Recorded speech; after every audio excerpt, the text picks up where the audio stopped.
In September 2008, it looked to many people as if our world, our economic and financial world, was collapsing all around us. Indeed, it was in many ways. Almost overnight, things like derivatives, secondary mortgage markets, collateralized debt obligations, and credit default swaps went from obscure jargon of highly specialized bankers and financiers to part of the everyday lexicon of nearly all Americans, even if few people really understand what exactly these things were. And this financial turmoil affected and was deeply intertwined with American politics. Remember that in late August 2008, Obama and McCain were close enough in the polls that they were within the statistical margin of error. It was a financial crisis of September of 2008 that turned the political tide decisively toward Obama. Within days, commercials ran seemingly around the clock of John McCain uttering in an August campaign stop those infamous words, "The fundamentals of the economy are strong." These last 2 years have been exhilarating for me intellectually. The events of the last 2 years have combined all of my own research interests in 18th century French history. That is, financial innovation, economics, politics, and cultural change. In September of 2008, I clicked the refresh button on msnbc.com incessantly, eagerly awaiting what new financial disaster had befallen us. In February and March of 2009, I checked the economic news with intense intellectual fascination as the Dow fell under 10,000, then 9,000, before bottoming out at 6,700, the same level it had been at in October of 1997. These new financial innovations that seemed to destroy our economy as we had known it. A presidential election had been decided, and no one knew what was going to happen next.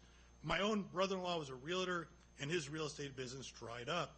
My sister's family faced foreclosure on their own home and uncertainty about the future, like so many other American families. My elderly retired parents lost most of what was left of their retirement savings, like many other elderly retired Americans. And I myself still had no job lined up for the fall of 2009. This is what Americans faced in the fall of 2008, uncertainty and anxiety. We were all deeply scared, and yet I couldn't help but be fascinated by it all.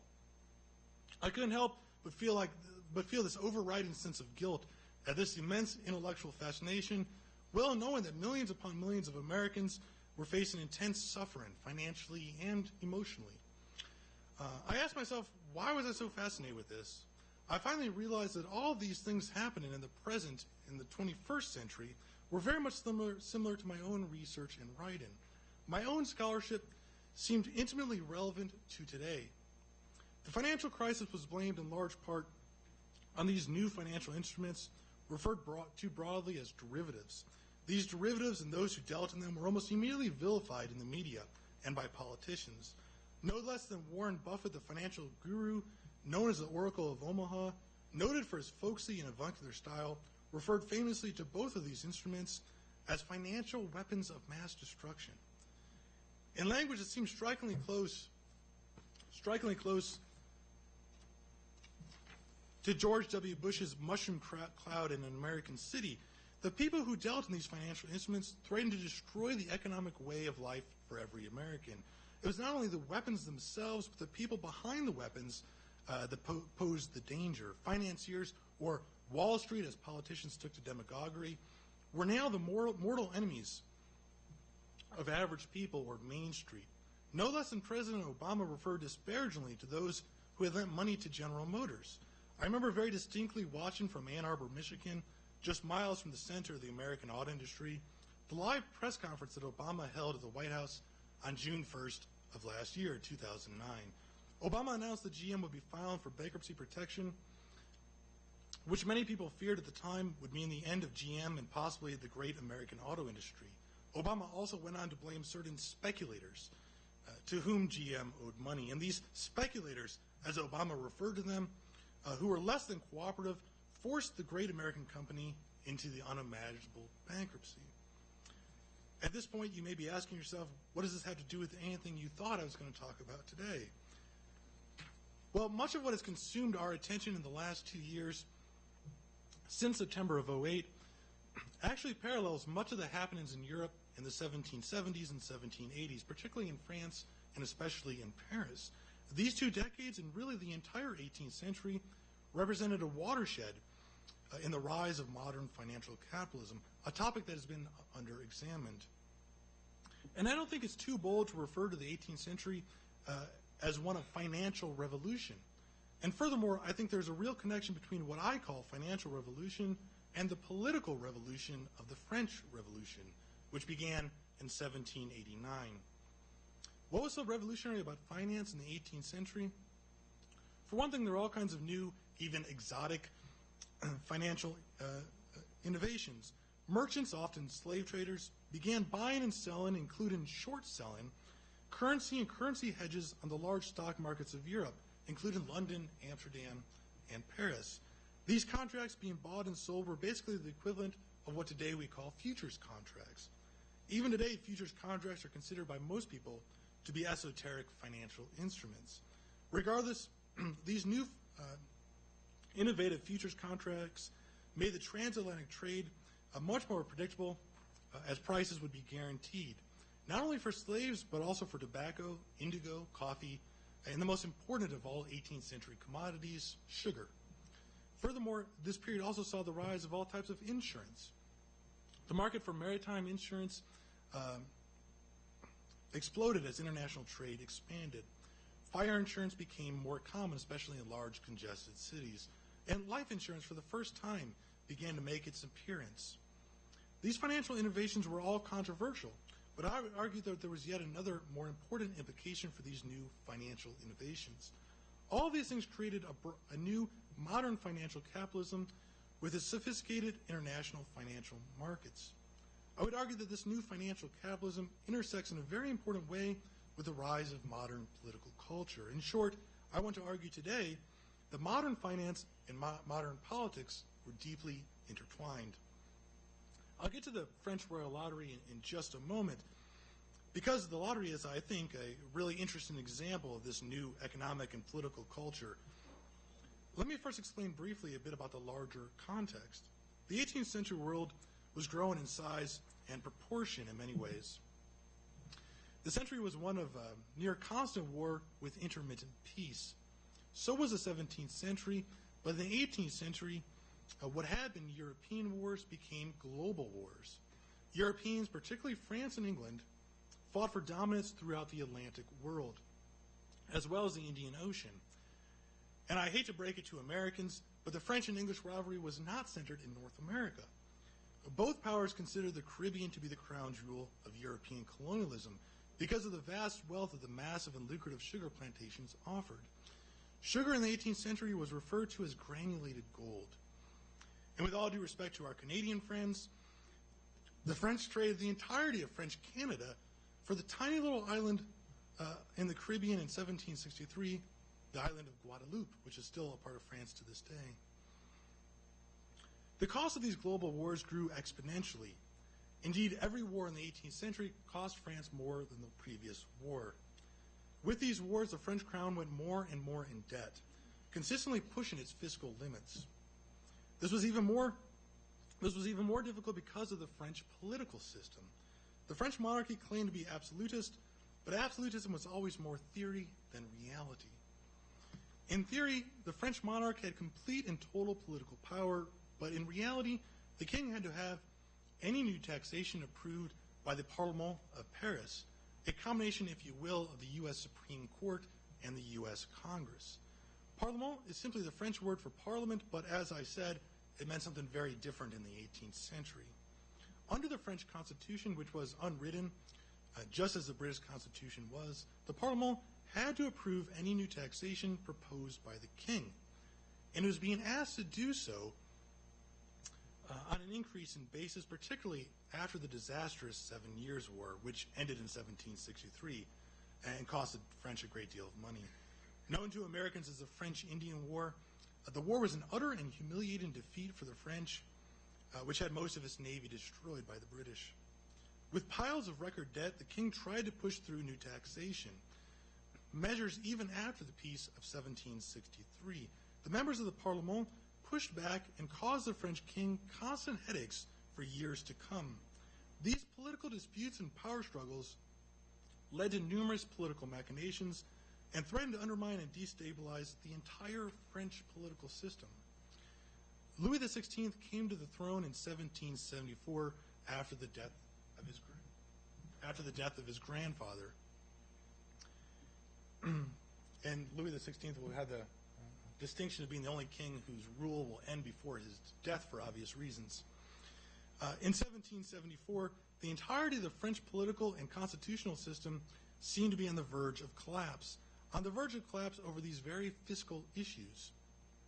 His grandfather, Louis XV, had early in his reign been known as Louis the Beloved, and yet by the time he died in 1774, he would be more appropriately called Louis the Hated.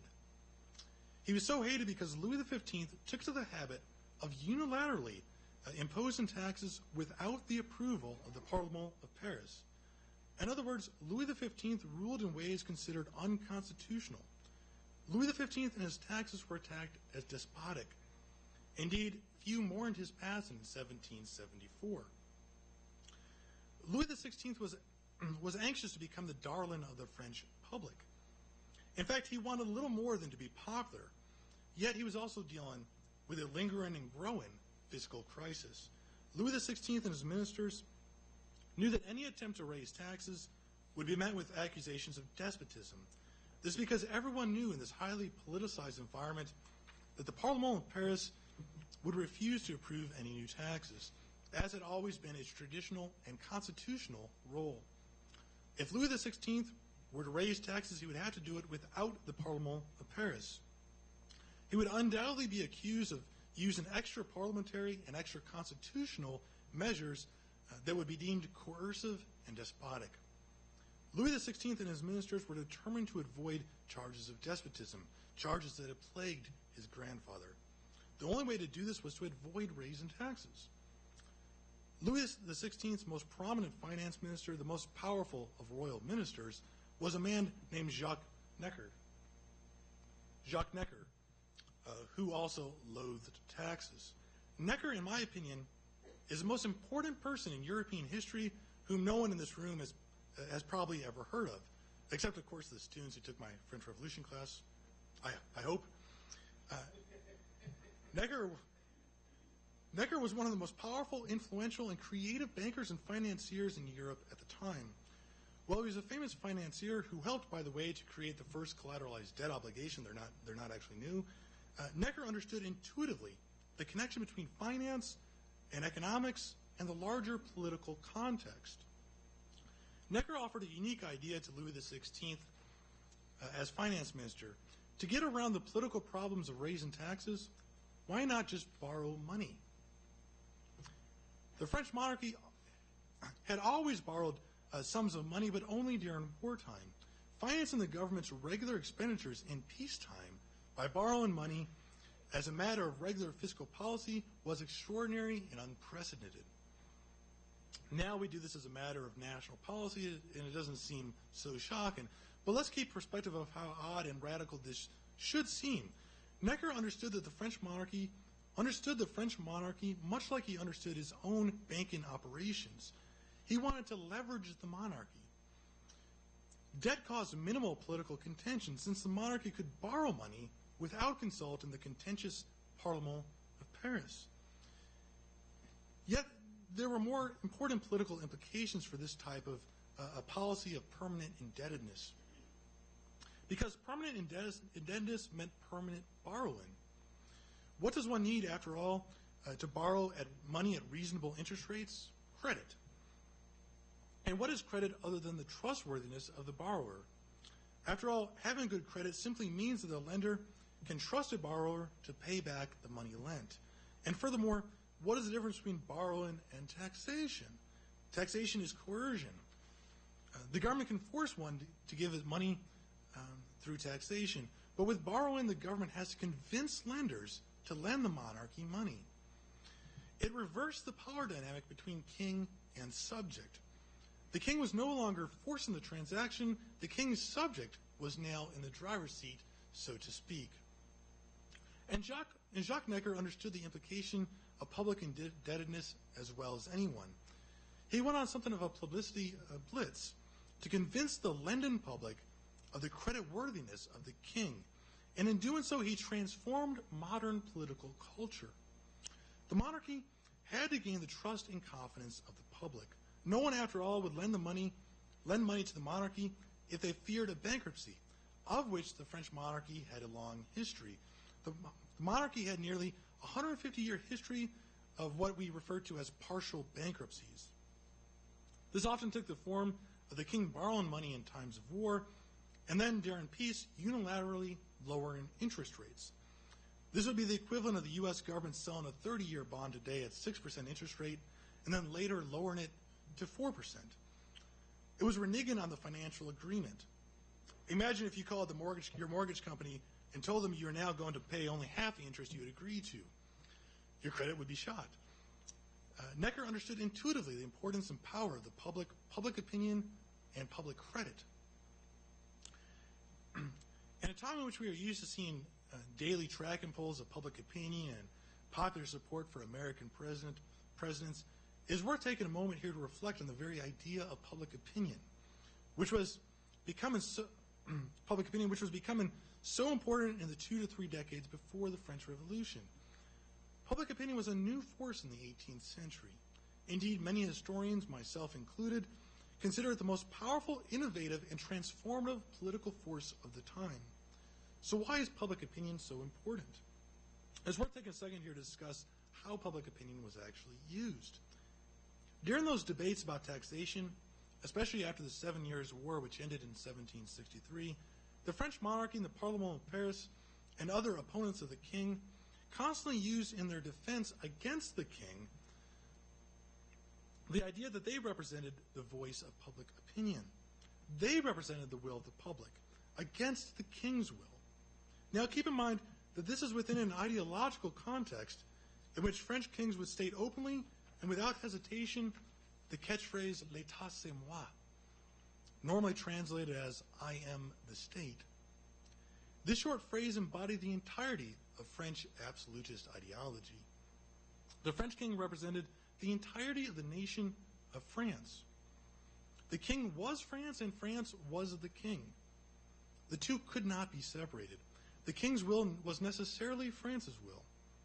The very idea of public opinion challenged this notion. When the opponents of the king and his new taxation attempts attacked the king on the basis that they represented public opinion, they directly attacked the very ideological foundation of absolutism.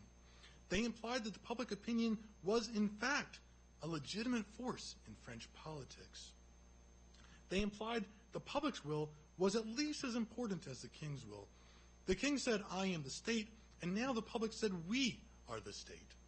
In short, the very idea of a public and its public opinion undermined the ideology of absolutism. It implied a political culture based on popular sovereignty, rather than all sovereignty residing within the body of the king. Public opinion was antithetical to absolutist ideology. So how does public opinion, what I would argue to be the most powerful force in the development of modern political culture, fit into the story of financial innovation? How is financial and economic innovation connected to this political innovation? Let's go back to Jacques Necker, the financier and baker who came up with the idea of government or permanent monarchical indebtedness. He understood that public credit and winning over public opinion were basically the same endeavor.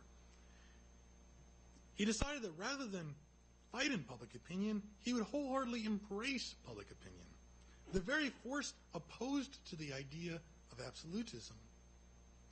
Necker became a master of using and manipulating public opinion. This culminated in his most famous publication in 1781, his Compte Rendu au Roi, translated roughly as the accounts rendered to the king. This was basically a full recording of all the king's accounts. Taxes taken in, money borrowed, money spent, everything related to the king's finances. Now keep in mind the context of France in 1781. France is, in theory, the king's personal domain. He owes no one any explanation whatsoever about his fiscal situation.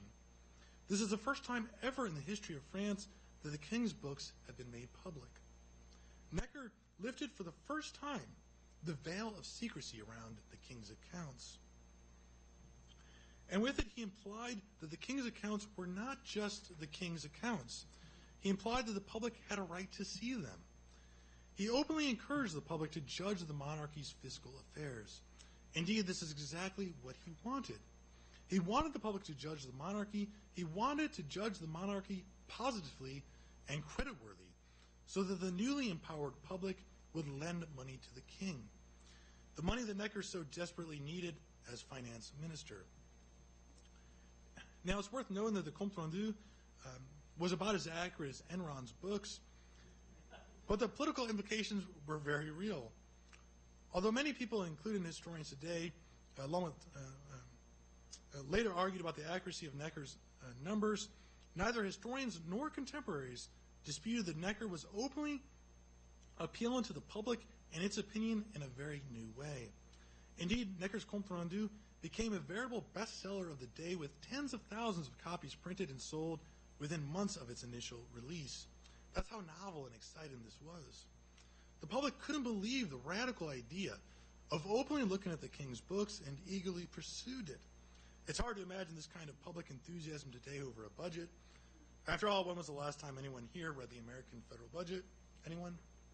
No, I didn't think so. For that matter, when was the last time any elected American official has read the American federal budget?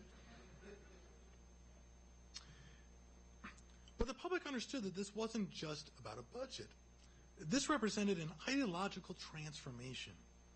Dare I say, Necker's Compte Rendu represented a veritable political revolution, a revolution away from the king's absolute authority and one toward popular sovereignty, in which the public played a role in politics. Contemporaries recognized the significance of this.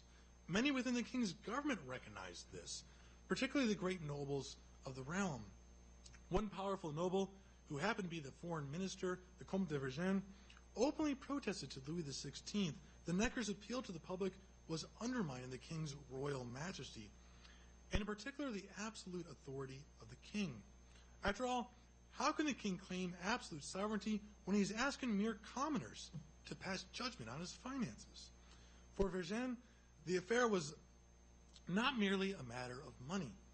No, Necker's Compte Rendu represented an existential threat to the French monarchy.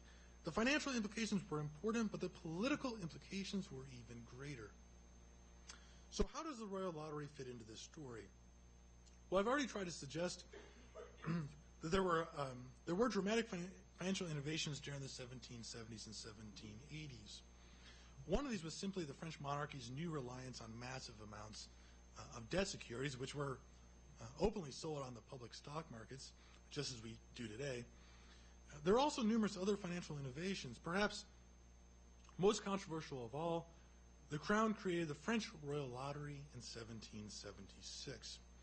It is worth pointing out here that the Royal Lottery was not something that came out of nowhere. There have been previous lotteries in the 18th century in which players won cash prizes. There have been numerous lotteries throughout the 17th and early 18th centuries that were permitted by the monarchy. But these lotteries were always temporary, run by the church, and for charity. In the early 18th century, many of these charitable lotteries became permanent. For example, there was a Loterie des Enfants Trouvés, the Foundlings Lottery for orphanage, which had a monthly draw in support of the Paris orphanage, and other charitable lotteries. Here's a ticket of another charitable lottery meant to do pious works. Again, it was charitable and run by the church, not by the king, though it did have his permission to operate. 1757 was a big year in the development of lotteries in France. 1757 was the year of the founding of the Loterie de l'École Militaire, the military school lottery. And here's a lottery ticket from that. This was another permanent lottery. It meant to support the military school, which had been opened in Paris in 1751. The school was meant to educate the impoverished nobility in their traditional occupation as the king's warriors. This, by the way, is the same school that the most famous Frenchman in all of French history went to, Napoleon Bonaparte, the most famous Frenchman who happened not to be French. The lottery was by far the largest lottery Europe had ever known. I want to make a couple of key points here. The lottery was granted permission by the king, just like the other charitable lotteries. It was then classified as basically charitable, since the funds were to support the impoverished nobility. But most importantly for my purposes here, the lottery was not run by the king or his government. The military school which ran the lottery was a completely separate corporate entity. The king played no direct role in the school or the lottery, other than simply allowing it. And just out of curiosity, I also know that that another very controversial 18th century figure played a key role in convincing the king to approve this lottery, Giacomo Casanova, if you believe him. The quintessential libertine of the century. There is proof that he was part of it, but not how much. The Royal Lottery itself was created in 1776 and marked a watershed moment in the history of lotteries in France. And here's a ticket from the French Royal Lottery. With it, the monarchy suppressed all other lotteries and simply took over the bureaucracy of the military school's lottery. What makes the Royal Lottery so unique was that the lottery would be run directly by the king. In the past, no lottery benefited the monarchy. Now the monarchy benefited exclusively. For the very first time in French history, the profits would go directly to the king's coffers, just as if it were regular tax revenue, only it was not a tax. Let me repeat that. It was not a tax. Royal officials made a point of noting that no one had to buy a lottery ticket. It was completely voluntary. In fact, in no less than the royal decree which created the Royal Lottery, it stated that the monarchy was simply responding to the public's taste for lotteries. The royal order, even implied that it was not the king's will at all, but merely the king responding to the public's will. The Royal Lottery was positioned as an anti-tax. And just like loans inverted the power dynamic between the monarchy and lender, so too did the lottery. The monarchy was now a merchant in the open market, pleading with consumers to buy tickets. Remember the larger context of 1776, only 2 years into Louis XVI's reign. He was determined to be popular. He was determined not to be hated like his grandfather, Louis XV, who was so closely associated with undermining the French Constitution and so-called despotic taxation. Necker essentially enabled Louis XVI to not raise taxes by things such as borrowing and the Royal Lottery. And the new lottery was immediately successful. In 1781, the first year for which we have clear numbers, the Royal Lottery made a net profit of 6 million livres, or French pounds. The popularity of the lottery, along with the profits, rose every single year. By 1788, the lottery made a net profit of nearly 11 million livres. And amazingly, even in the first year of the Revolution, when tax collection in 1789, when tax collection was collapsing all around the kingdom, the Royal Lottery's profits increased yet again to nearly 13 million livres.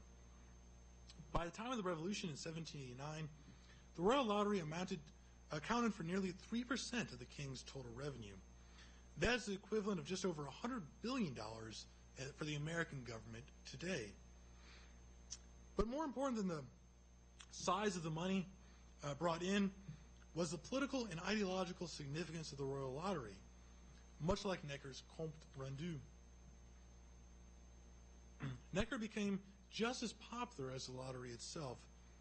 Necker became the one person most closely associated with this Royal Lottery. He was its greatest defender and its greatest promoter. Before looking at Necker, let's first look at an anti-tax image. This image is titled "The People Under the Old Regime," shows the people in chains being crushed under the weight of the clergy and the nobility. The image of the king lurks in the background. This image is in fact an attack on the entire old regime's social, economic, and political structure. Clergy and nobles were part of the old regime privileged hierarchy. And as such, they had the privilege of not paying taxes. Almost all taxes came from commoners before 1789. And this image means to portray those tax burdens as crippling. The tax burden on commoners was despotic, enslaving, and crushing. In this image, the king is entirely complicit in this. Having looked at a fairly standard image of the old regime taxation, let's now look at an image of how Necker was represented within this context. This image titled Virtue Rewarded. Here's an engraving from Necker's time in office. I'm afraid it might be a bit difficult to see, but let me explain what's happening here. And keep in mind my larger objective here of discussing the connection between the rise of modern financial capitalism and the rise of modern political culture. The central figure here is the representation of France. We know, by the way, exactly what is happening in this scene because it is conveniently spelled out for us at the bottom of the image. This was not intended as a work of art, but as political propaganda. It was meant to instruct the viewer, the public, in the new politics of the age. The central figure is France, holding in its right hand Necker's Compte Rendu, well pointed to a bust of Necker engraved in a pyramid. In other words, Necker had given France the Compte Rendu. Notice the two figures to the left of France. The far left is economy, and the one between economy and France is the muse of history. Economy is telling the muse of history to erase the word impôt, the French word for tax, from the annals of history. That is, Necker, through his fiscal policies, which included the royal lottery, had freed France from the despotism of taxes. I want to point out one last thing from this image. France is not portrayed as the king. France is different from the king. Implicitly, France is the larger public, the very public which might be viewing this engraving.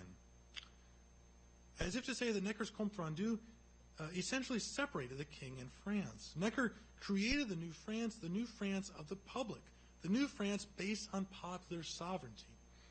At least this is how the engraving seeks to portray it. Portrayals of the royal lottery were meant to reinforce this idea that the lottery was not coercive like taxation. Rather than being a scene of violence, as tax collection was often portrayed, images of the royal lottery were ones of peace, harmony, and cooperation between the monarchy and the newly emergent public. This painting depicts the happenings immediately outside the office of a receiver of the royal lottery. The person from whom you would buy tickets and then collect your prize. By looking at the upper right side of the image, we see the office is located in the Rue de la Fortune, the street of luck or fortune. No doubt, playing off the image of the Rue de la Fortune meaning the Wheel of Fortune, no doubt this image is very much the one that the monarchy would have wanted presented. The receiver's office is clearly delineated by the sign over the doorway, clearly marked Royal Lottery of France. The market at once owns a space inside, yet is unobtrusive, as those in the image seem free of the building and its owner, the Royal Lottery. The scene is marked by the peaceful, even cheerful coexistence of the lottery players and the lottery functionaries, as well as King's soldiers.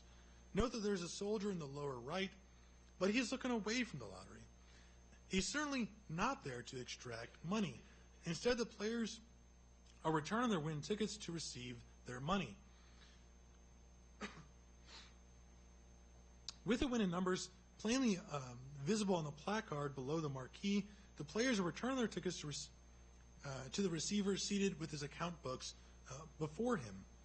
It's simply a matter of casual exchange without the slightest hint of contention or dispute.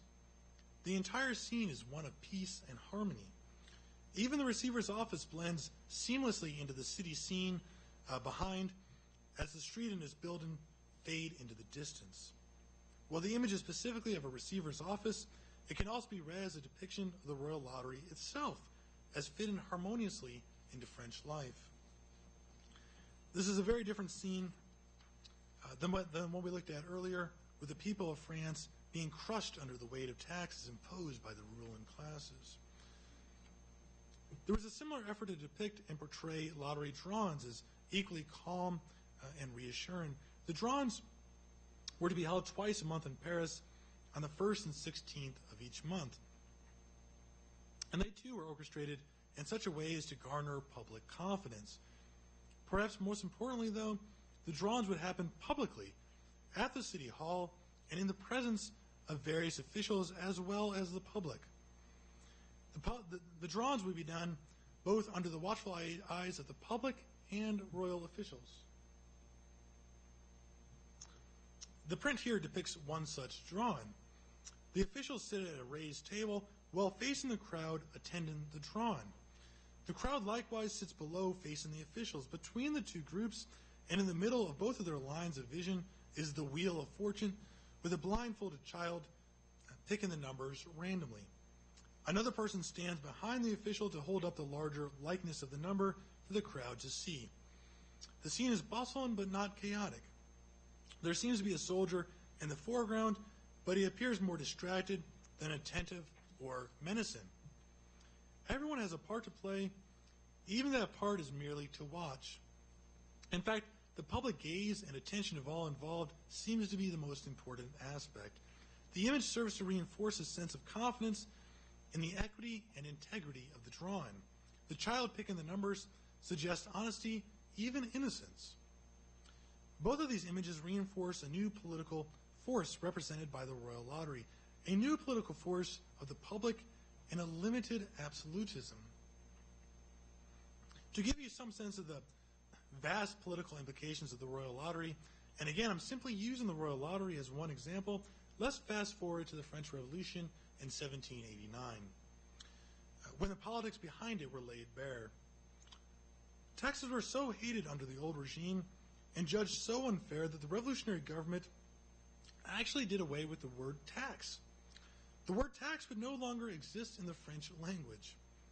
In its place was a euphemistic public contribution. And with that, one would think that the lottery as a non-tax would be safely kept, right? Not exactly. There were many within the revolution, especially in the early years of the revolution, when it was still relatively moderate, who despised the Royal Lottery and wanted to abolish it. They wanted to abolish it in large part because of what it represented politically. The infamous Talleyrand made the begin and salvo against the Royal Lottery. A clergyman, Talleyrand was a creature of the old regime who sensed opportunity with the revolution. Talleyrand was, after all, a notorious opportunist who managed to survive and even serve every change of regime by doing and saying what was expedient. Napoleon famously referred to Talleyrand in this way: he would trade his soul to the devil for a pile of dung. And he would be right to do so. He says other things, but I can't really repeat them. Talleyrand began the debate on the Royal Lottery in December of 1789, only months after the start of the revolution. He gave a speech before the National Assembly, the revolutionary legislature, in which he condemned the Royal Lottery. He claimed that the lottery was a revolting abuse, which simply preyed upon the credulity of the people and spread disorder from the people unto the larger body politic, and he called for the lottery's suppression. Talleyrand fully acknowledged that the suppression of the lottery would excite a great deal of consternation among the public. However, the matter was too important for the public to decide. As Talleyrand told the National Assembly, quote, "It is demonstrated that the lottery is essentially vicious and that in every respect it corrupts the people and makes them wretched. Of what importance, then, are the vain regrets and foolish hopes to which they give themselves over? The lottery was vicious because it took money from people who did not know better. The public could not be the final arbiter of its own good." He went on, quote, "If in their delirium the public fails to recognize its own interest, it is necessary to work for their happiness at the risk of enduring their discontent." The revolutionary government, Talleyrand cautioned, should not make the same mistake of the monarchy by bending to popular will. The lottery had to be suppressed. The monarchy had gone too far in letting the public have a political voice. Talleyrand was a conservative by revolutionary standards. Other members of the new revolutionary government, farther to the left, would step in to defend the lottery. They attacked Talleyrand as attacking the people themselves. After all, if a man should want to play the lottery and enjoy a simple distraction from the toil of life, then why should they not be allowed to do so? There was, in fact, nothing vicious about the lottery. If the lottery was vicious, then that would imply the people themselves were imbeciles, incapable of ruling themselves. That would undermine the very idea of popular sovereignty, they suggested. One member rose to the floor to defend the lottery. This member, whose name was Charles-François Lebrun, defended the lottery as patriotic. Citizens were willingly given money to the revolutionary government through their purchase of lottery tickets. He argued that the lottery was, quote, one of the most fertile and innocent sources of public revenue. The lottery was successful and never oppressive, unlike taxes. Nonetheless, he understood that the royal lottery was tainted by the very association with the king. But that was easy enough, simply rename the lottery. Here we see a depiction of the word royal being covered on a sign for the royal lottery. In 1791, the lottery would be renamed the National Lottery of France, but the lottery remained exactly the same. In fact, despite a few moralists who denounced the lottery, most revolutionaries were content to leave well enough alone. After all, the rechristened lottery was popular, and it was providing a steady revenue source in a time when the revolutionary government desperately needed money. In fact, everyone, even the moralists who denounced the lottery, recognized that suppressing the lottery would lead to a major political headache, as the public would be unhappy. Even mere rumors of price hikes to lottery tickets often led to consumer boycotts until the public's will was met. The lottery's name was changed in 1791.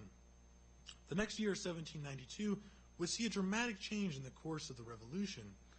1792 would witness the near complete collapse of the French economy. The revolutionary government had started to print a new revolutionary currency. As the revolution became desperate, the printing press began running around the clock. In fact, the printing press was worked so hard that the floor underneath it actually collapsed. Inflation spiraled out of control and prices skyrocketed. The popular classes were the ones hurt most as they struggled to buy bread at the new inflated prices. People couldn't afford to buy bread. 1792 also marked the beginning of the French Revolutionary Wars, as France would spend most of the next 23 years at war with Europe, as the revolutionary armies would march across Europe, forcing it to be free. Things would only get worse in 1793, as France was under siege, militarily, politically, and economically.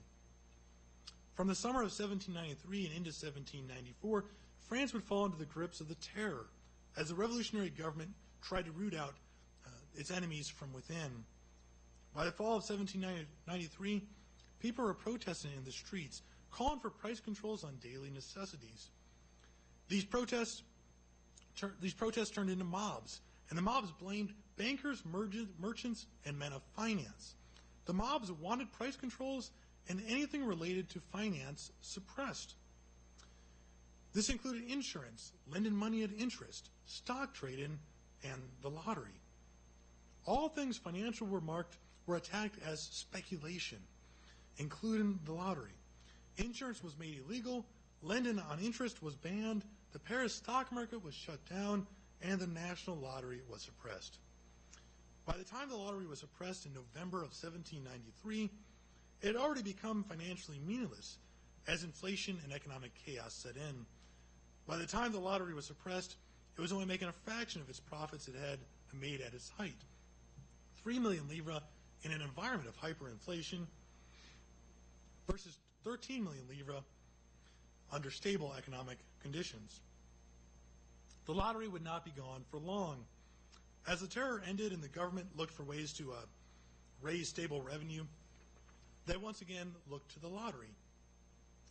With little debate seeming necessary, the government reinstituted the national lottery in 1797, less than 4 years after its suppression.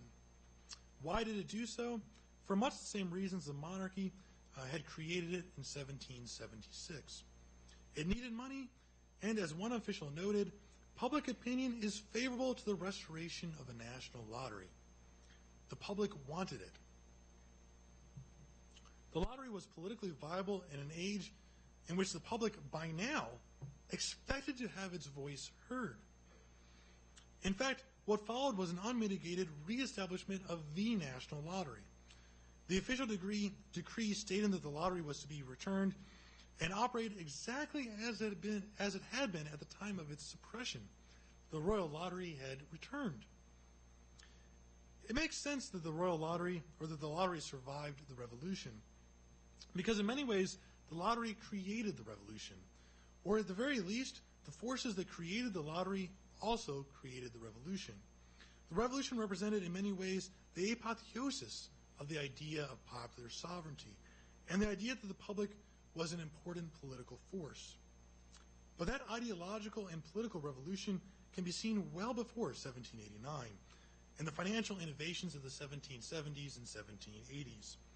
These financial innovations were pushed forward by the monarchy itself under Louis XVI. With the Royal Lottery, the monarchy appealed to a larger public to purchase its lottery tickets, rather than the absolutist means of new taxes. In doing so, the monarchy engaged in both modern finance and modern politics. It in effect undermined its own absolutist ideology. It is, I would suggest, not coincidence that the lottery only ceased to exist when the revolution turned to its most totalitarian moments under the terror. It was only when the revolution turned most absolutist under the terror that the modern lottery was suppressed. In short, the founding of the Royal Lottery in 1776 represented not just a financial revolution, it represented a political revolution.